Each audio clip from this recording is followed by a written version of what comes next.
All right, section 7.3. This is on repeating decimals. You recall back in 7.1 we did terminating decimals. So we learned in 7.1 that if a fraction is completely reduced and its denominator has a prime factorization that has only 2's and or 5's, then you can tell it's going to be a terminating decimal. Otherwise, it's going to be a repeating decimal. So, all right. Let's convert 3 over 11 to a decimal. We know this is going to be a repeating decimal because this is completely reduced. The prime factorization of 11 is just 11.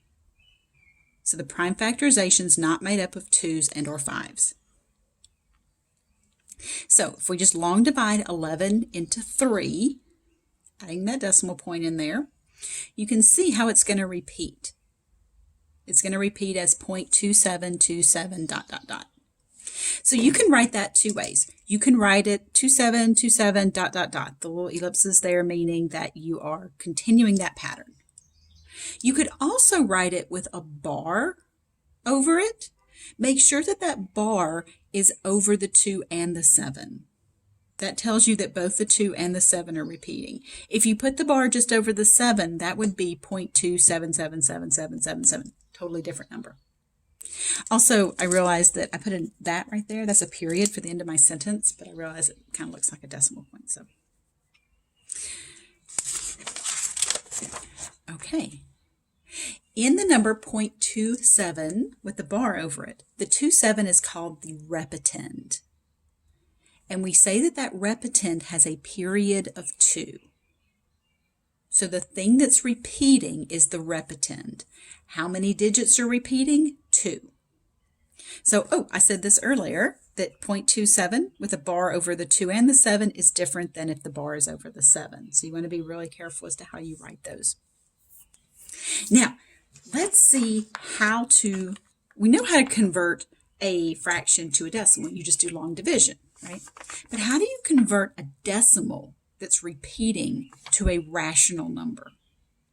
This is going to look kind of messy at first. It's going to look a little overwhelming, but just stick with me because I'm going to show you a bunch of different examples, okay? So here's what we're going to do. It's going to require some algebra, okay? We're going to let x be my repeating number.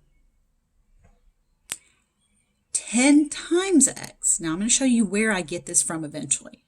Start off with me, just follow me, and make sure you can see how I'm doing it. I will show you why in a minute. So 10 times x, I'll show you why in a minute, would move this decimal point to the right one place. That would give me 4.444444, blah, blah, blah. If I take 10 times x, which is this, and I subtract x, which is this, look what happens. I get 10 minus 1. Remember, there's an understood 1 right there. So I get 9x. Over here, lining up my decimal points, lines up my place values. 4 minus 0 is 4, and I have an infinite number of 4's out here that will all subtract off. So I get 9x equals 4, and you guys know how to solve this equation, right? Because that's multiplication right there. So you divide both sides by 9. So we get that 4/9 is the rational number that's 0.4 repeating. You can check that on your calculator. You can do 4/9. Change that to a fraction. You get 0.4 repeating. Now, I don't know that you can put in a bunch of 0.4s. Oh, okay, yeah. I put in a bunch of 4s and it made it 4/9. I'm not sure how many you need, though. Let's see if I put in 4 of them. Okay. 5 of them? No. 6 of them? No.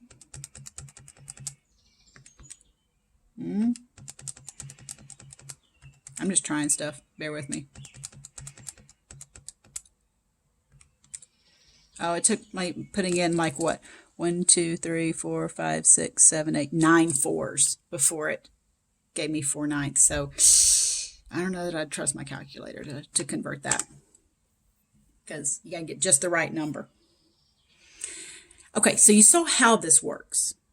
Now, what we're doing basically is taking the original number, and I'm trying to just move the decimal points around by multiplying by 10 or 100 or 1,000 or what have you, so that when I do this subtraction, all these infinite number of 4s out there go away.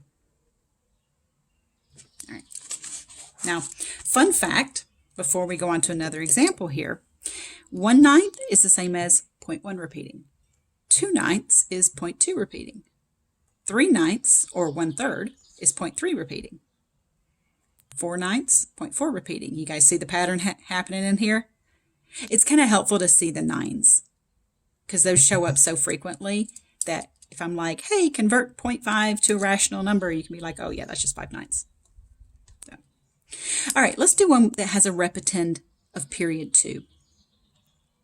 So I'm going to let x be 0.17171717. Now over here, I multiplied by 10. But for this one, I multiplied by 100. Why didn't I multiply by 10 this time? Well, because my repetend was 2 digits long, so I needed to move the decimal 2 digits over so that when I lined this subtraction up, these would zero off. If I multiplied this by 10, I would have had 1.71717. And lining up those decimal points, if I had 1.717, this wouldn't subtract off like I need. So I multiplied it by 100 because I had a repetend of length 2. The subtraction, we get 100 minus 1 is 99, 17 minus 0 is 17.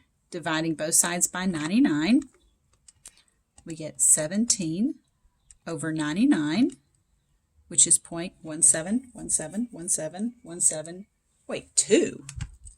Why is there a 2 right there? If that's supposed to be 17 over and over again, why do you think that's a 2? Because your calculator rounds.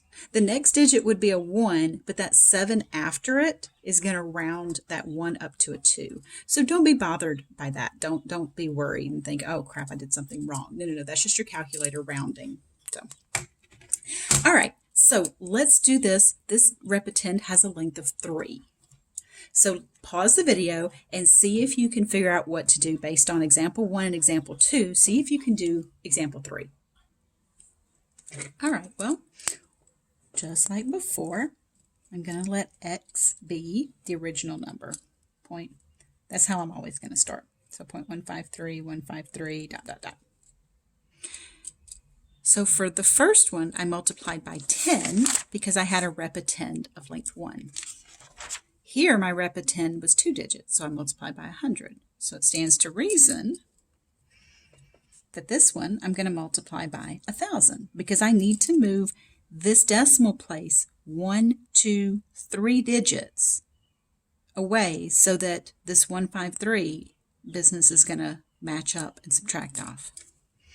That's going to give me 153.153.153 dot, dot, dot. We always want to take the bigger minus the smaller. So that means that 1,000x, which is 153.153 dot, dot, dot, minus x, which is 0.153. Notice I'm lining up those decimals. All that subtracts away. See how those are nice and lined up? That's a 1. So 1,000 minus 1 is 999, 153. Now you might be seeing a pattern here. You might be like, hey, that's just 17 over 99. This one was just 4 over 9. This one's 153 over 999. And if you see that kind of pattern, that is awesome. And you can check that on the calculator. Okay, so let's see what happens when we have a repetend that's not the entire thing. Here, I just have my point, or sorry, my decimal point 3, and then the 19 is repeating. So this is 0.319191919. All right, as always, let's let x be the original number. That's always how I'm going to start it. My goal is to be able to subtract it and to have the infinite part line up perfectly so that it subtracts away. So here's what I'm going to have to do. I need to multiply this by 10. That's going to move that decimal over here and put it right before the repeating part. Then I want the decimal to be after one set of the repeating part. So I need that decimal then to be 2 more beyond that. So that's a total of 1, 2, 3. So there's my 3 place values.